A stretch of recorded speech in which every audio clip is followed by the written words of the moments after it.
Good morning, everybody. We're hopefully going to take you on a journey today about kind of a different look of a county board system. So we're not going to tell you anything we're doing is great or anything is spectacular. Or they say perfect. That's not who we are. So kind of ignore all those things that they title us. I just want to talk a little bit. They already introduced the three of us. So Lisa, if you want to go on. Okay.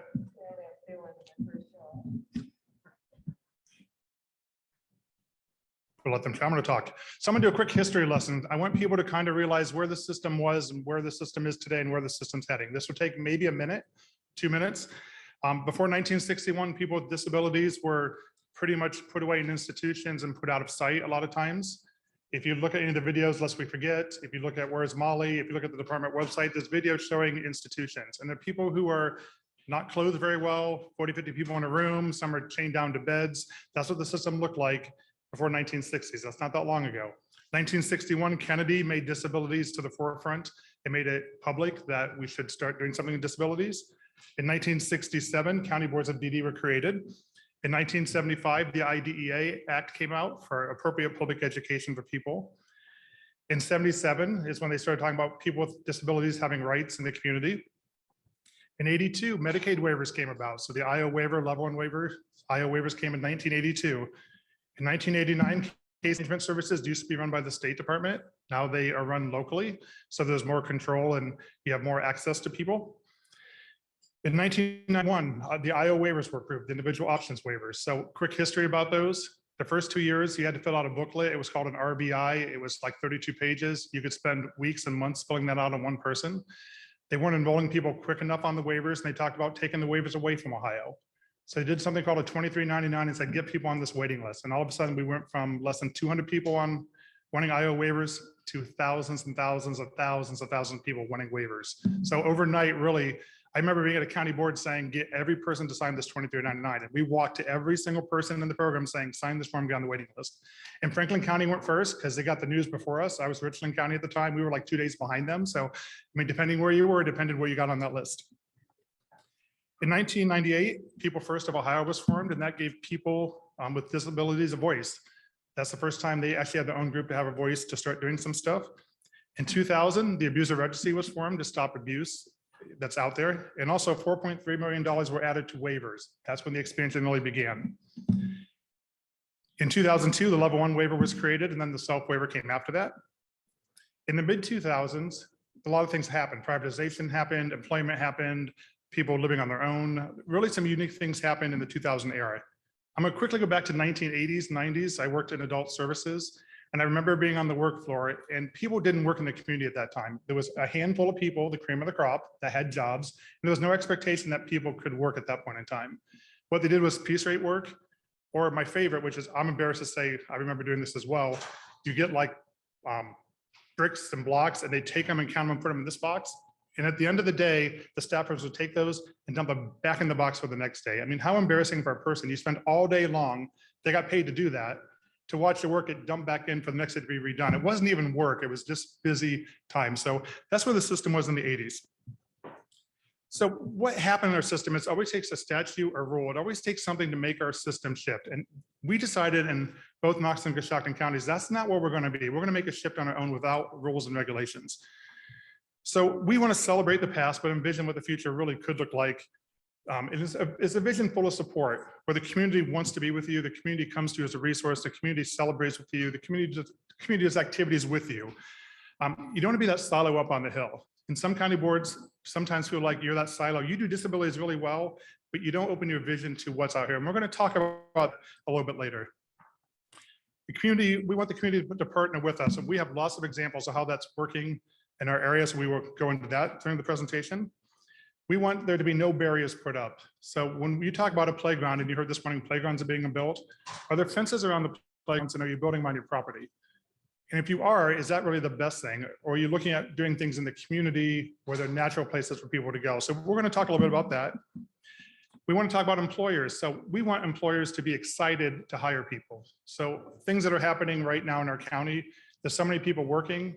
The other businesses are saying, why am I not part of what's going on in the county? They're coming to us saying, we want to find a way to hire someone with a disability. We don't have to go out and find people. They're coming to us now and say, Why do all these people hire somebody? And why am I the oddball in the room not hiring somebody? That's an exciting conversation to have when people are at that point in your community. And we want it to be natural. We don't want barriers set up. We just want people with disabilities to be people as people. When you walk in for a job, someone looks at you and says, I want to talk to you and hire you. When I go to the playground, people just want to play with you. When you go out to eat and get a haircut, someone says, this is what I want done. It's not about your disability. It's about you and I and people just being people. So I'm going to, Lisa, pick up about accreditation.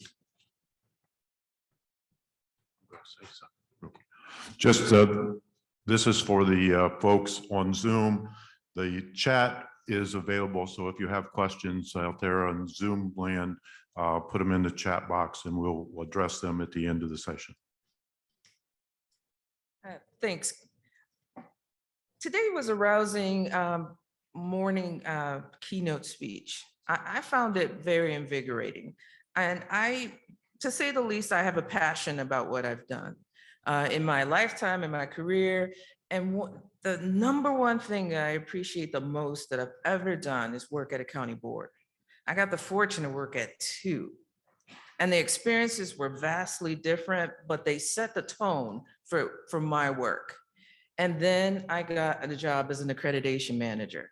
I got the opportunity to play National Geographic in Ohio and get to see what everyone was doing. And I was so curious. And so one of the things that I found out is that you guys cared a lot about what we thought, and I only wanted to know what you do, right? So I want to just take a moment to talk about that. Talk about this perfect accreditation, okay? And I want to be really clear about what accreditation is looking at. Accreditation is determining whether the state of Ohio is meeting minimum compliance, okay? COVID taught me, and I knew this before, but COVID emphasized that you guys do way more than minimum compliance, okay? So a perfect review, getting 0 citations, that's only half the story, okay? What you were able to do during COVID, pivot on a dime, make sure that people, their health and safety needs were met, vaccination clinics, follow-up vaccination clinics, is mind blown. Okay, so let's start there. Let's put accreditation in its place. That's right, I'm saying it. I probably won't have a job tomorrow, so good luck with that. But let's put it in its place, okay? There is no need for you to get ready for accreditation. Stay ready. Accreditation, let's use a house. We don't go down and make sure that every day that our basement and our foundation can hold the house up. No, we're too busy thinking about where we're gonna put things on the wall, what color we're gonna paint, are we gonna redo the kitchen now or later? We're thinking things like that. We don't go down and check the foundation with that kind of regularity. Staying ready for accreditation is the foundation, okay? And to be clear, it's going to change. If it doesn't change, our system does not move forward. We have to keep growing with the challenges that you face every day. Things are going to change for you, either in rural or the people you serve or the families that you need to support. It's going to change. So accreditation is a part of making sure that we're moving forward while meeting that minimum compliance. So that leads me to my next point, being willing to take risks. It's so important that the exciting things that you guys do. And I try to share that during the course of an accreditation review. I try to let people know, I'm still talking about John, because that's my most recent review, and the individuals who did videos. And by the way, the video is about how to be safe on the internet. And it was done by their advocacy group. So just want to shout that out.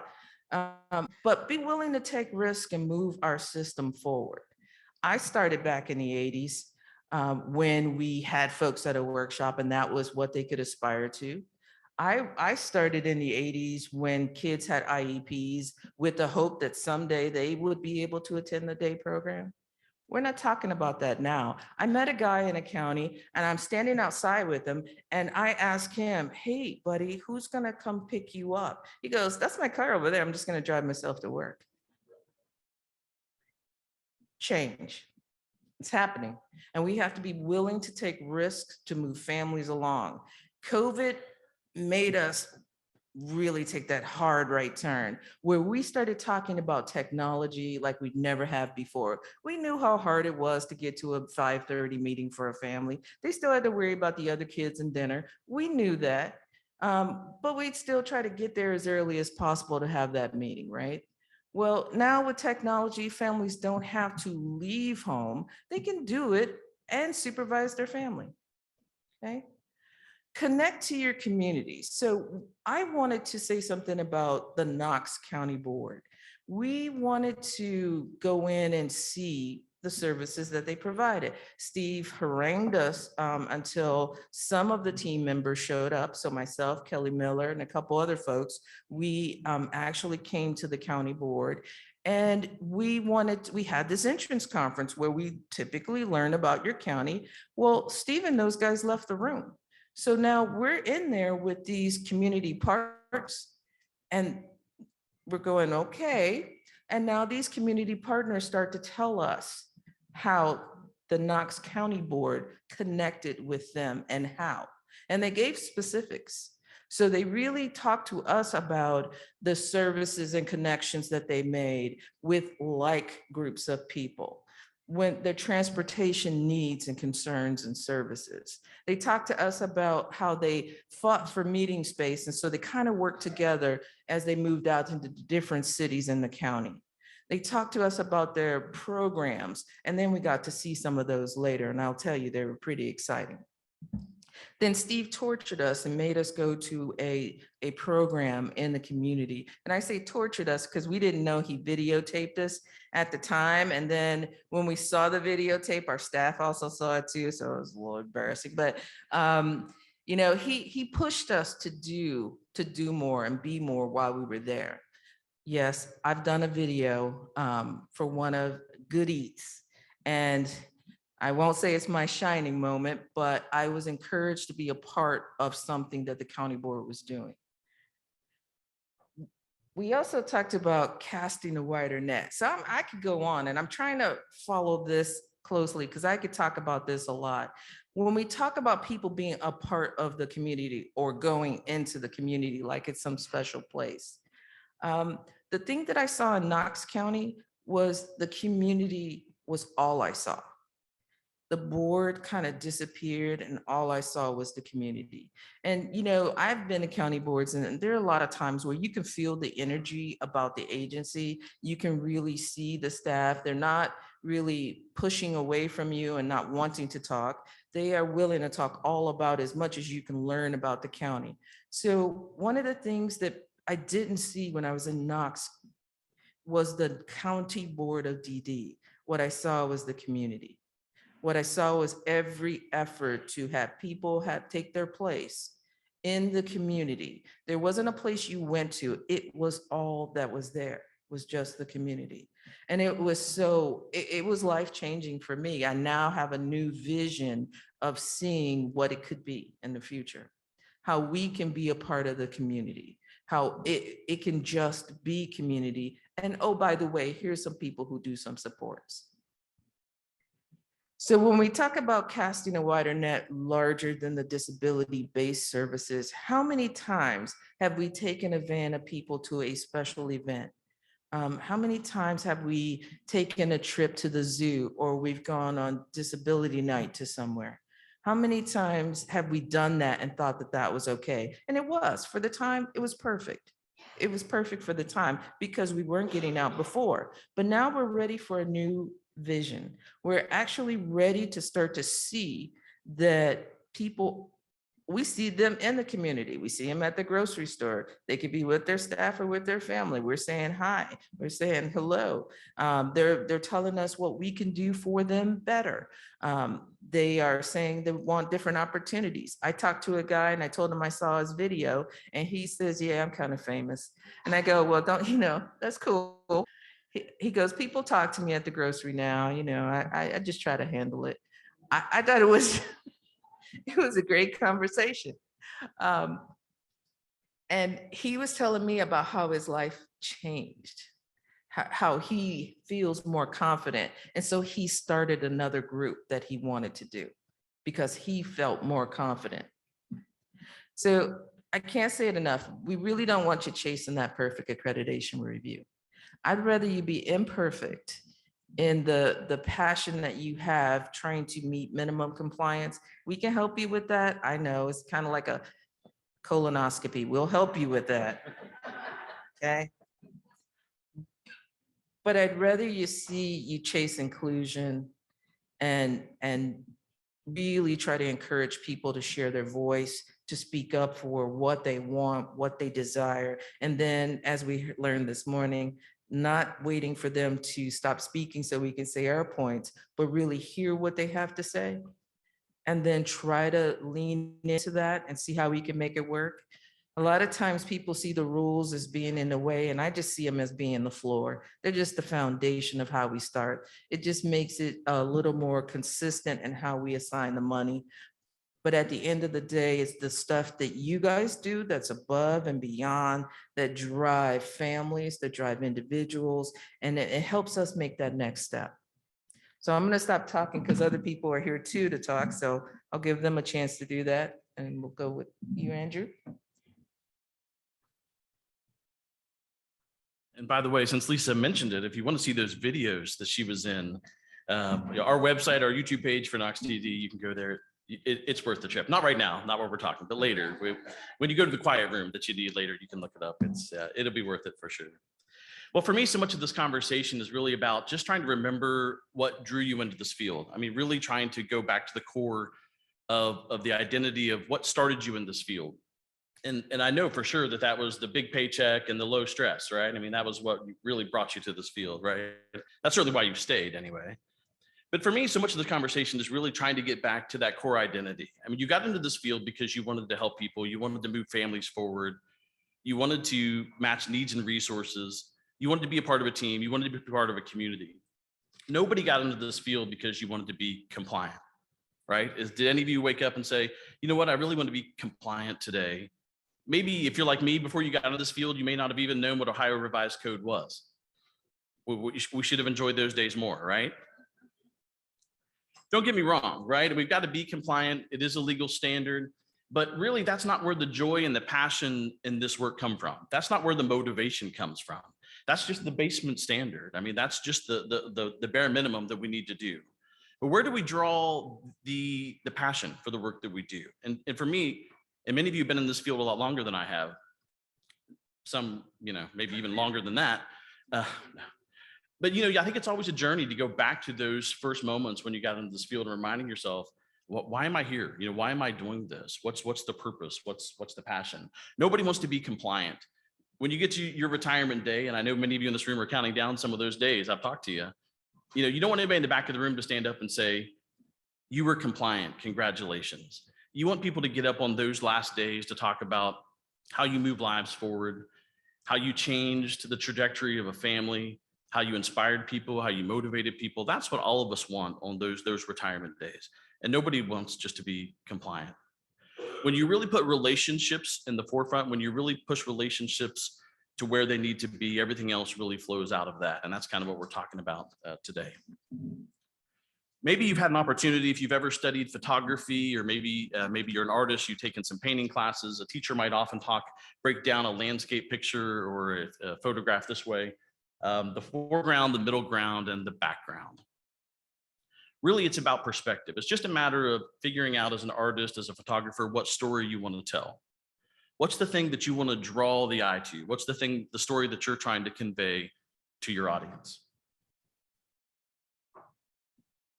So for us today, we're kind of going on the supposition that there are some county boards that might have this common perspective, either intentionally or maybe even unintentionally, where the thing that gets pulled always into the forefront is compliance, because that's the thing that keeps you in business, right? You got to jump over those hurdles to stay in this business. The other piece is budgeting, right? Money rules the day. So you've got to have money to do the services. And often county boards, again, intentionally or even unintentionally, those are the things that constantly get brought into the forefront. And that ends up being the story that we're unintentionally telling most often, is about our budgets and our compliance. Somewhere in the middle might be the day-to-day operations, the nuts and bolts of services, all those great things that we do. And somewhere in kind of the fuzzy background is this idea of community connections. It's a place that we wish we could visit more often. It's a place that you say, I would love to do this, that, and the other, but come on, Andrew, we're in the middle of a pandemic. I'm just trying to keep the lights on. I'm trying to keep staffed. I'm trying to stay motivated. How in the world are we ever going to get to that other and kind of that fuzzy background of community connections? So what happens to us when we confuse the foreground and the background?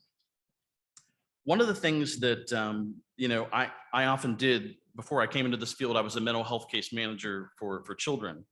And I would sit around a lot of kitchen tables, a lot of dining room tables with families.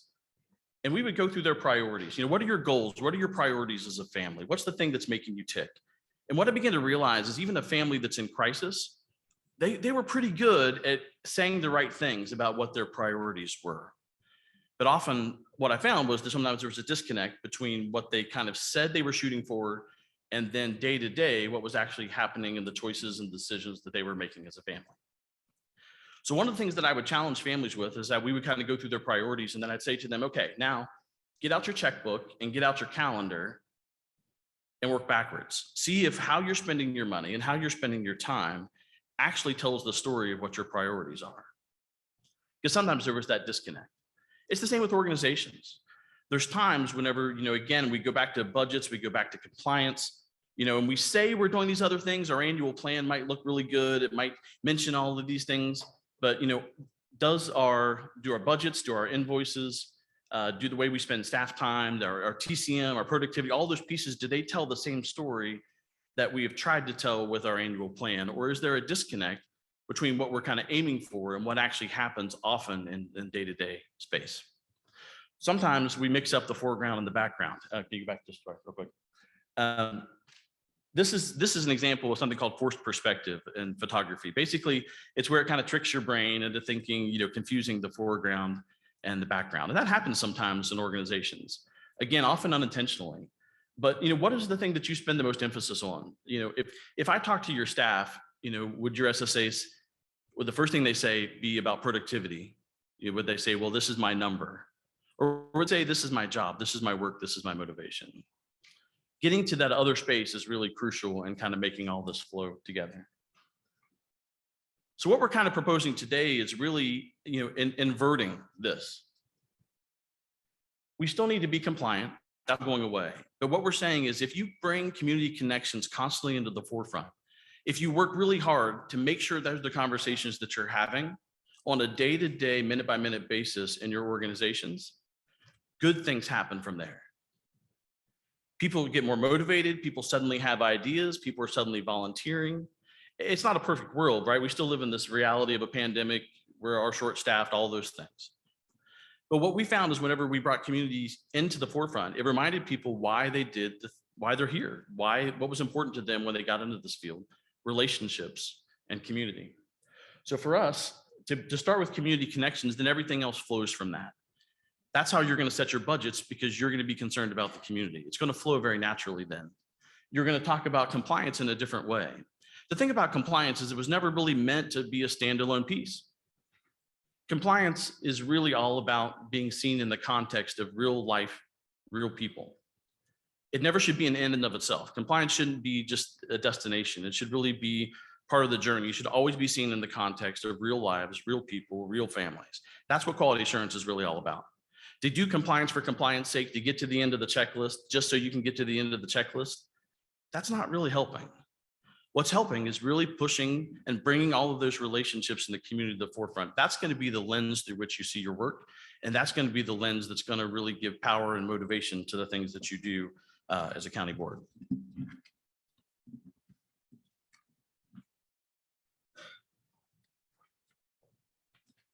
So what matters, what doesn't matter?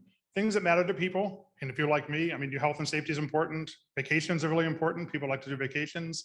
Finances, faith, friends, family, those are real important things. So there's a lot of things that are important that matter to people. And things you can control. You can control in your community. You can control interactions with the public. You can control anytime you have an interaction you set a seed along the way of, well, how can you grow that to become something better than that? You can control your relationships. So it's all about relationships in this field. You got to build those outside of your walls into the public to have a big support group outside of you. You can't control those things outside of this. You can't control the times people can meet. I can't control when the health department director leaves and a new one comes in and I got to rebuild relationships. I can't control what the attitude is. I can't control COVID. COVID came along, people were hunkered down in COVID and we kind of said, we're going to get our head out of that and keep moving forward on other things. And our partners agreed with us and said, you're right, COVID can dominate our lives, but there's still life outside of that. So you can't control everything, but you want to focus on the areas right in the middle. So those are the things where you have the same interest, where your partners have kind of the same interests. You spend some time learning what an agency does and how can you fit in, how can they fit in, and how can you make those things work to move your system forward. And those are things that we want to focus on.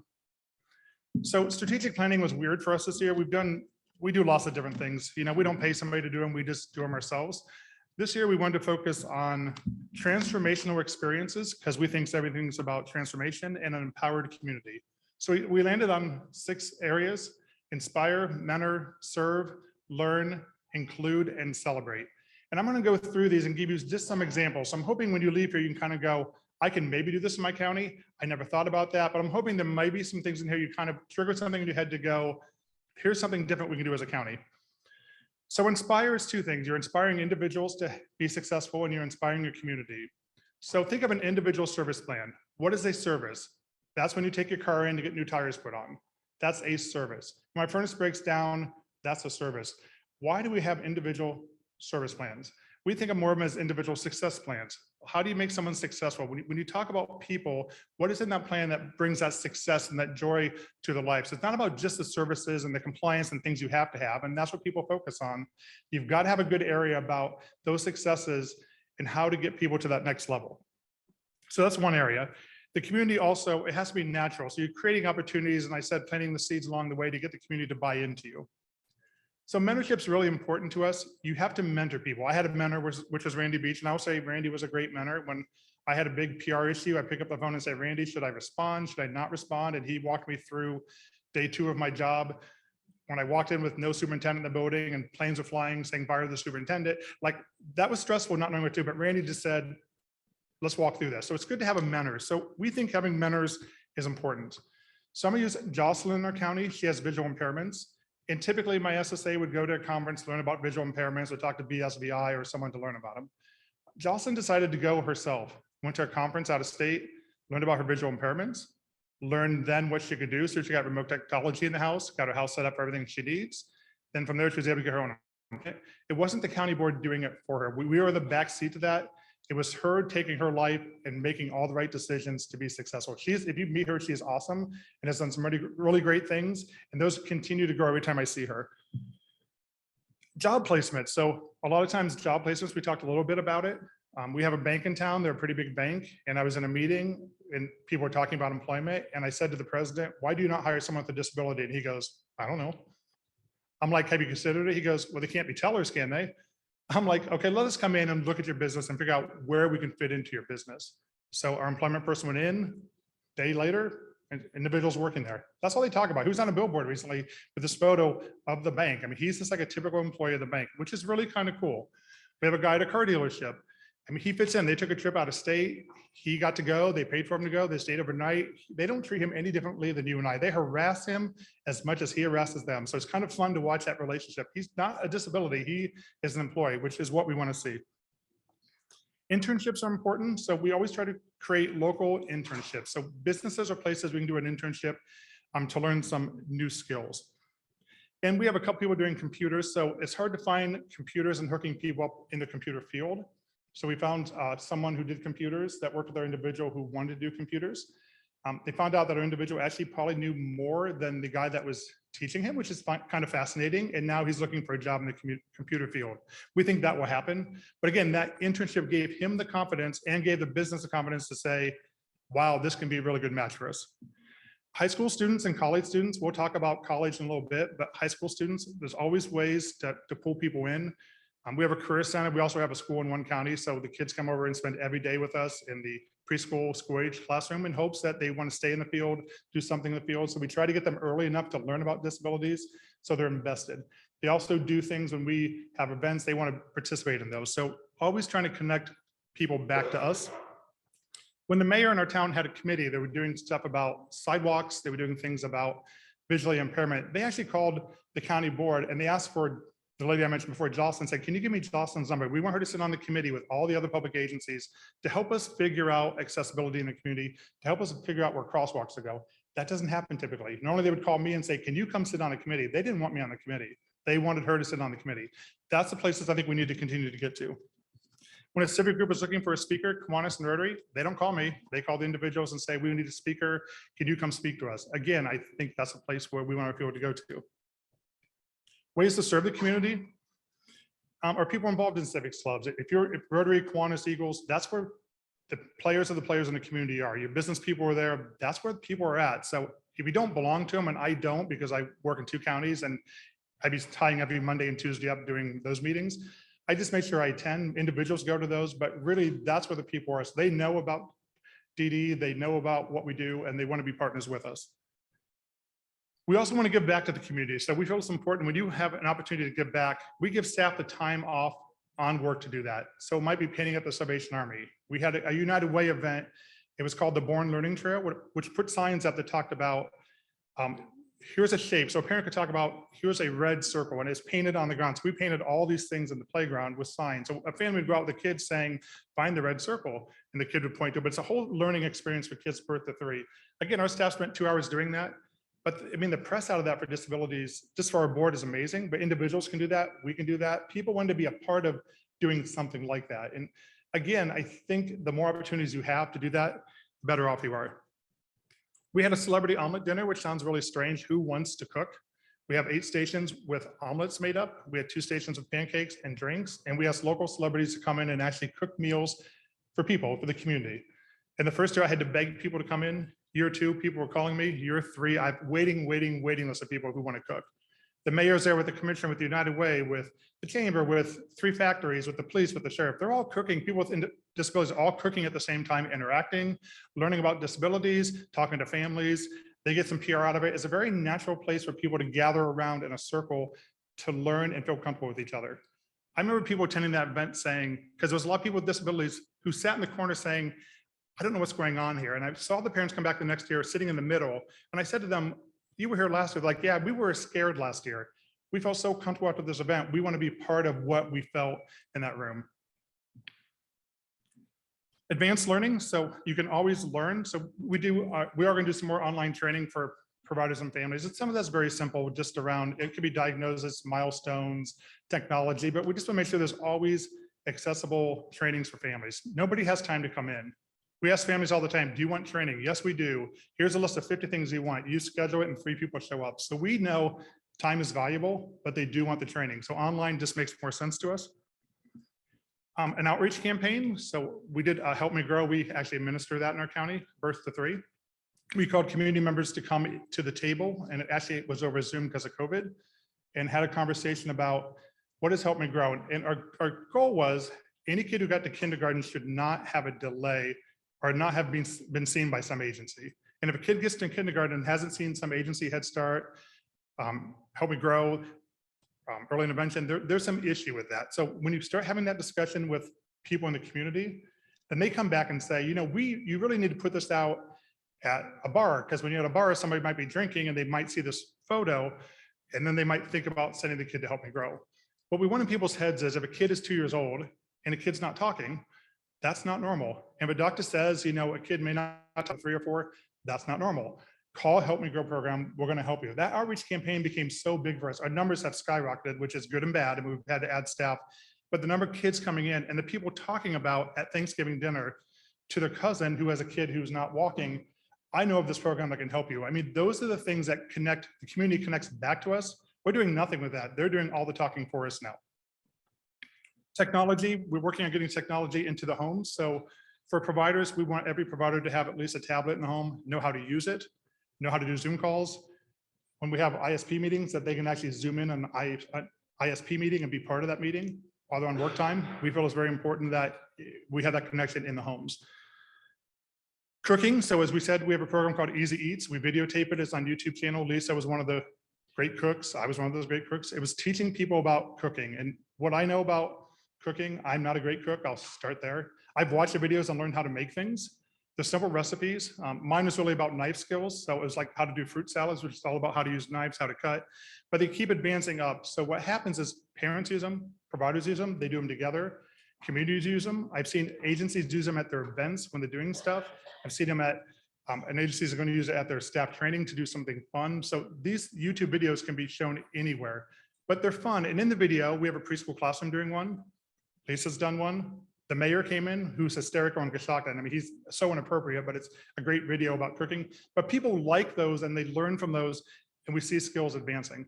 So is this something that we're doing locally? And again, it may seem cheesy to you, but the bigger picture is people are getting better skills. And now the community is calling saying, how can I be part of doing this program? And how can I help move this forward? Working with domestic violence, which seems like an odd thing, but positive relationships is really important for people. So where else would you go to besides a domestic violence place? So we spend time there and they're gonna do some training for us. And then we have a library program. It's a lending library. A lot of county boards have stuff in your basements that you lend out. We said it's going to be community based. The library has stuff. They can take computers, they can take equipment, they can try things. Then they can call us, they want to get it from us, we can order it, but really we try to keep that community based. Inclusion, I have the biggest bulk of this. Inclusion is self-advocates. So we want to make sure, and we don't like to call them self-advocates because really people are advocates, advocates are advocates. So just making sure they can advocate for themselves. A good example is accessibility. So in our community, if you ever go to, if you're in a wheelchair and you ever go to a bathroom, a lot of the doors swing in. So when you go into the stall to go into the door, you can't shut the door, so you have no privacy. So we went to businesses, we didn't, individuals went to businesses and said, can you switch the hinge on this door to swing outward so we can have privacy when we go to the bathroom? Businesses agreed to that, several businesses. We had a place where a guy would go down the street, there's no sidewalk, and he would get stuck every day. And literally he would spin his tires in the mud until someone stopped on the road to help him get unstuck. Went to the city, he went to the city and talked to them. They put sidewalks in for him. I mean, they're doing the advocating for us. Again, we sit back, we are not doing it. If they want to do something, we're like, you'll go, we'll be your support person. It's not us at the table, them having the conversations. But the accessibility amount, Burt and I say, has grown immensely because of this initiative. Sometimes they get a little wild and say, we need 3 elevators to the hospital. And we're like, it's probably not feasible, but you know, other things really are good things to do. And then strategic growth. You know, we want to look at, celebrate everything that happens. There's a lot of great things that happen when you have community events. So we just want to celebrate those. So how do you get there? If you believe people with disabilities are like other people, you're already halfway there. If you think people are people, you're halfway there. You need to be big and bold as an agency. You need to step out of your comfort zone. You need to not care about Lisa Burt in compliance when she comes in. Who cares? Because, and I love Lisa. Who cares? I mean, it's not about Lisa and her team. It's about the things you're doing in the community. You want to take down barriers. You want those barriers to disappear in the community. You want your partners to feel part of what you're doing. Again, you got to plant the seeds along the way. You have to create opportunities for discussion. You got to cultivate those discussions. A good example is the health department. Seems like an odd mix for us. We again started with them just on some healthy living stuff because people with disabilities are 32% heavier than the rest of the world. So we realized we needed to do something to help that. Started with some eating stuff with them, to some chefs in the home. They brought a chef into the home to teach people, which turned into bike paths in the community, which turned into putting bike lifts on the buses for people who biked, which keeps turning into more and more things. So those little seeds to begin with keep turning into things. So the health department calls us and says, what can we do next? We're ready for that next thing. So they're always like ready to do stuff with us. So what is it? What was the connections? Oh, keeping staff engaged. So it's hard to get staff engaged. Again, I was an SSA director in Summit County, and I remember when there's 90 staff up there and you're trying to keep people engaged and you're trying to do the work, it's hard. And you know, and you always hear people say SSAs can't do one more thing. You got to shift the focus. So for us, it's like freeing up the time and not saying you need to be at 59% productivity. You know, if you have 30% one day and you're doing something really great that benefits the community, I'm okay with that. It's not about that money dollar at the end of the day. We have enough money to get what we need to, but I can't let that be the discussion. We get SSAs from other counties who say, I left there because productivity is my life. I'm so stressed at night, I can't sleep because I get productivity. We don't want that ever to be the discussion in Knox or Coshocton County. It can't be about that. It has to be about that next level. I'm gonna let Andrew talk about how he gets his staff there, because that's really the harder piece. Mine's just the vision of saying a community is exciting. I'll let Andrew pick up. In the interest of time, I'll just mention a couple things. And again, none of this is rocket science, right? It's a matter of focus and concentration. There isn't something here that you're gonna be like, oh my goodness, I never thought of that. It's just always about reminding yourself and pulling those things back into the forefront. So for me, it's about just, again, taking time to tap into people's passions. If you not just SSAs, but if you have staff, find out what makes them tick, find out what motivates them. And if it fits at all within the scope of what the county board is doing, go there. I mean, let people explore some of those things. If they're passionate about young children, maybe find things that they can connect with there. If they're passionate, if they're a member of Rotary, and in their own personal life, that's a really big deal to them. Find ways to work back towards the work that they're doing and kind of connect those things together. Give people flexibility. Obviously, during COVID, many county boards have gone to hybrid work schedules. In Knox, we've been doing that well over a decade, and it works great for us. We hire good people. We don't micromanage. We try to stay out of the way, and we let people do the work that they, again, were intending to do in this field. And we're going to support them along the way in any way that we can, with technology, with connections, and we're just going to keep it moving. That's our job, is to try to keep people moving and motivated and continuing to ask questions. That's how you get people to volunteer and be engaged in their work, is to take time to actually listen, let them brainstorm, and then honor what they say. You're not gonna be able to do everything, right? There's a lot of meetings I sit in, I think, oh, I don't know about that. But honor anything you can. And when somebody comes up with an idea, find a way, and don't just table stuff because I don't know, we haven't budgeted for that. Right? There's 1,000 reasons to say no, but there's a really good reason to say yes. The really good reason to say yes is because this is how you keep people motivated. This is how you do the work that we all love to do together. Watch caseload numbers, right? These are realities. You're never going to get to some of these places if caseload numbers are too high, if your turnover is too high, you're going to look carefully at your benefit package. Your salaries, are they in line with other people? Because if you constantly are in turnover, it's going to be hard to get to some of these spaces, because you're going to spend so much time training and regrouping all the time. You're never going to be able to get to next levels. Again, allow people to brainstorm, but simply notice, praise, and appreciate. Again, not rocket science, but really do it. I mean, when you see good work, acknowledge it, send staff a quick email, put something on their desk, jot a quick note. Sometimes I'll send emails to Steve and copy the person and say, hey, I saw this really great work today, and use the superintendent. I just want to make sure that you're aware. I mean, just take time to appreciate the little things. And often when you do surveys, and we've done them and you've done them, about what staff, how they want to be appreciated, most of the time they'd simply just say, I want to be listened to, and I want to just be appreciated. They don't need giant plaques. They don't need a parade. They just want to be noticed and acknowledged on a day-to-day basis. That's what your survey will say to you if you do it. So look seriously, again, at your staff numbers. For self-advocates and providers, we always want to try to create shared spaces, safe spaces in the community. I often think about the county board, I'm a kind of a visual person, and I always think about, we talk a lot about building bridges, but I think about how we really have to build from both sides, how we really have to, prepare the community leaders, and we have to, help self-advocates be ready. And then we've got to find spaces where we can kind of all be together. I think about the New River Gorge Bridge is a great bridge in West Virginia, near where I'm from. And they built that bridge from both sides, and it's amazing to me. I can't even park straight. How they, started on one side and started on the other side and actually made a bridge meet in the middle is beyond me. But that's really what county boards really need to do. And sometimes we concentrate just on the DD side. We really need to go to the community side as well and really begin to prepare community settings, educate, provide supports, have conversations. Like you're saying, when Steve goes to meetings, have conversations on the side. Have you thought about hiring somebody with DD? Where are you at with that? What can we do? How can we support you? And again, constantly be working back both sides together. We need to concentrate on fuller lives and experiences for people. We talked a lot about informed decisions. You can't make informed decisions if you've never had life experiences. So how do you simply just provide life experiences, and then people will be able to make more informed decisions very organically? But again, it's a matter of pulling those connections and those relationships to the forefront, not program it to death, right? Not program it to death. Let it be organic by having relationships be the front and center. We need to, again, prepare community leaders. And the last thing we talk about is connect, mentor, and then move out of the way.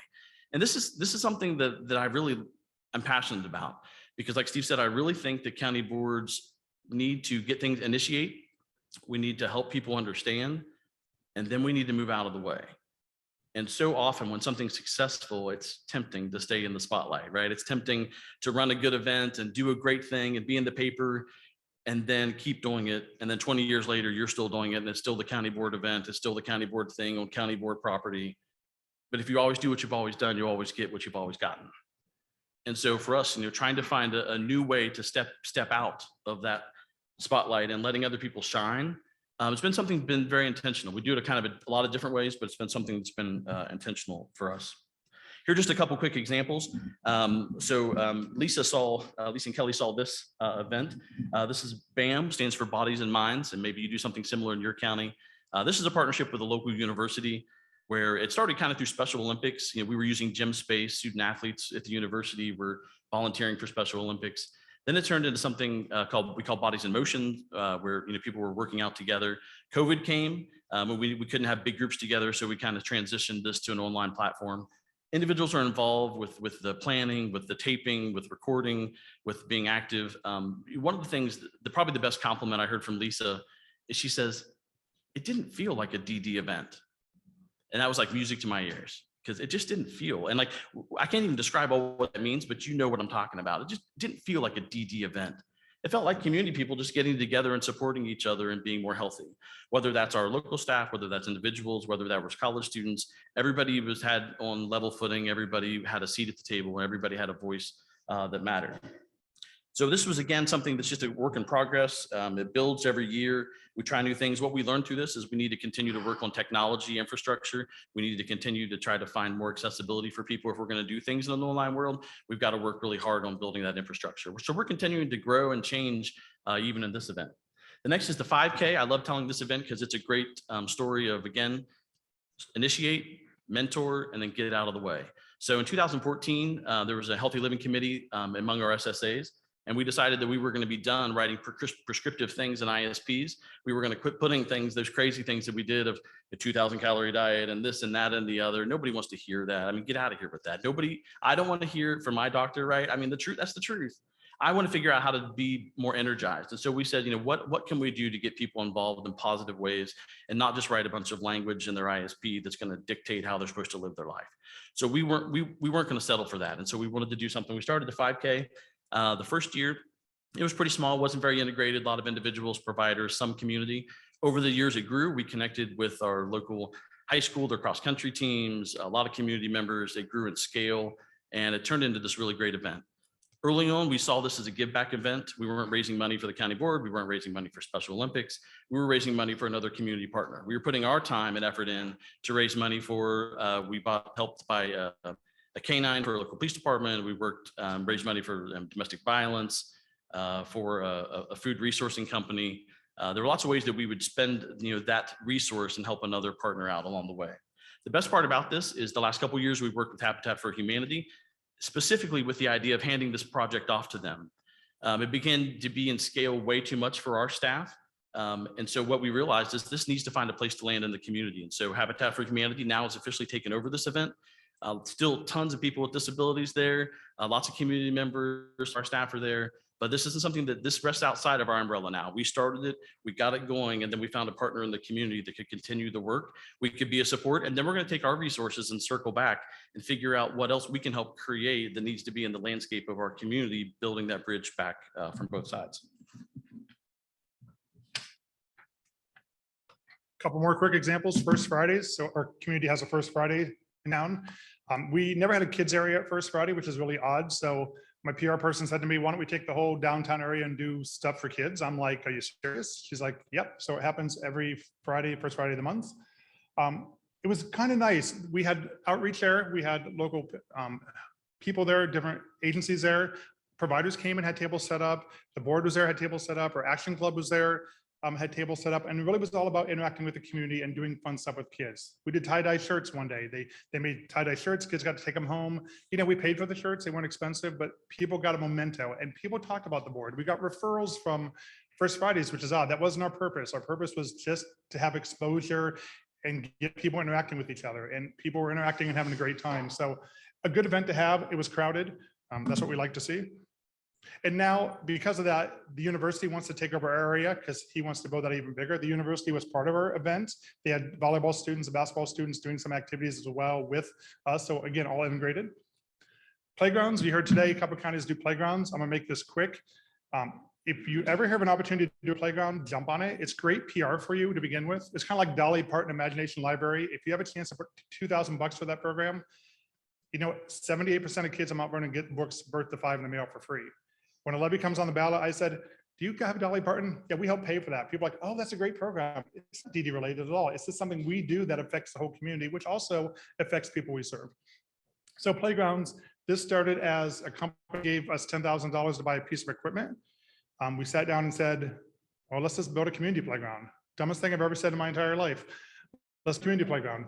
So we pulled families in, pulled therapists in, talked about equipment. We made it from the ground up and said to people, you give $100 to get your name on a sign. We weren't asking for thousands of millions of dollars. We just wanted $100 on people to get your name on the sign. We wanted to put it in a place where you did Memorial Park, which is a public place. Once we build the playground, we donated it to the city. Now the city has it and it's theirs. It's fully accessible. It's used year round. The park has opened up year round now. They used to close in the winter. It's open year round because of the playground. Because of this, leadership Knox went out and painted all the equipment out there. They rebuilt some stuff. So another group got involved to make it. So that area has become really a beautiful area and they're expanding bigger and bigger. One little project, $650,000, 4 months to raise the funds, turned out to be pretty amazing for the community. People talk about it all the time. And again, it's not us. I go down there and visit. They're like, this is an amazing playground. Who did it? We don't tell them we did it. It doesn't matter. It's you're seeing people interact.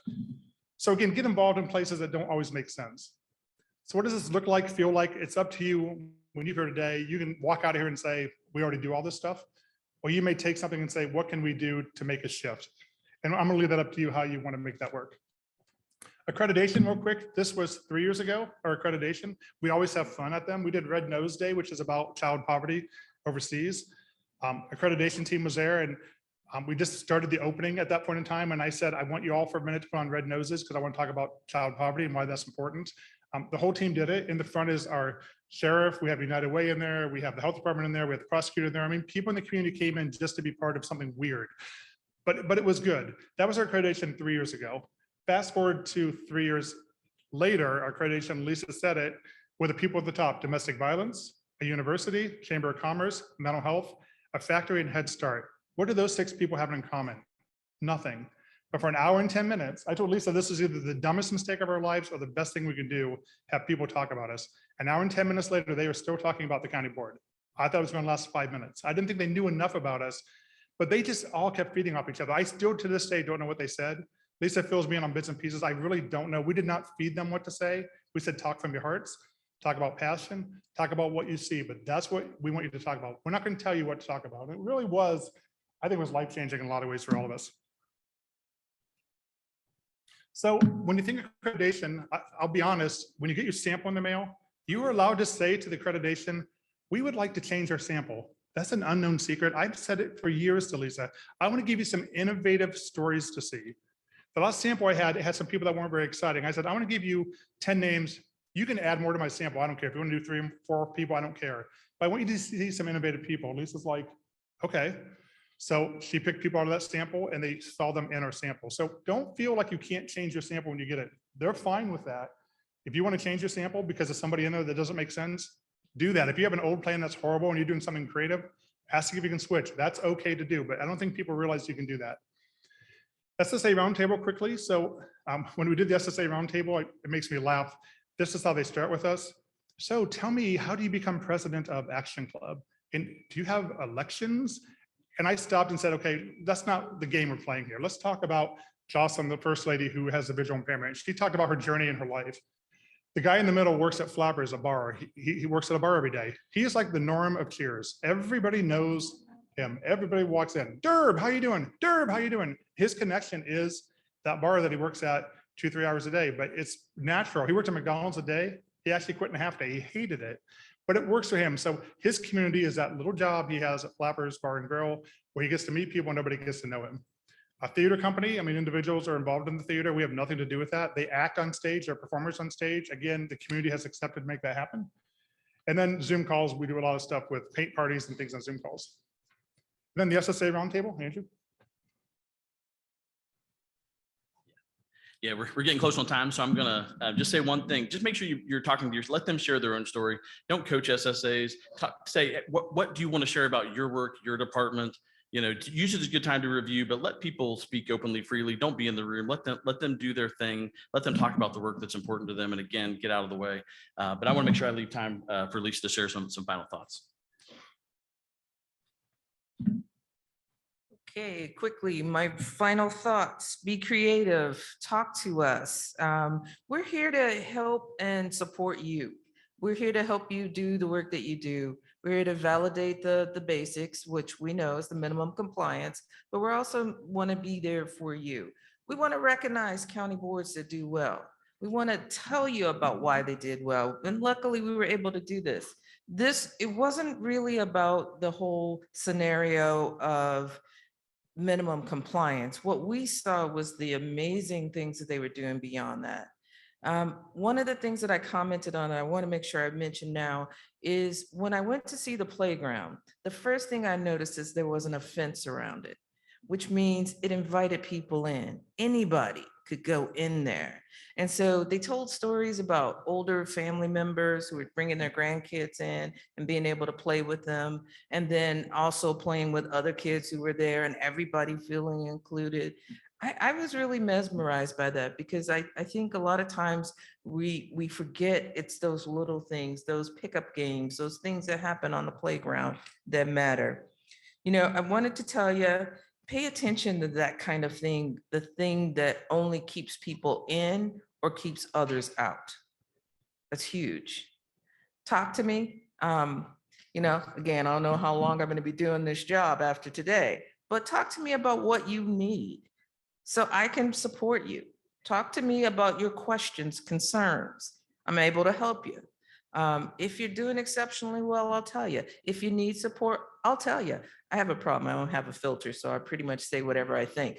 And so far, okay.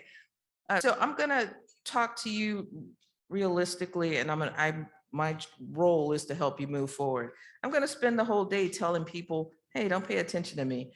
Worry about the focus of the families, individuals you serve and support every single day.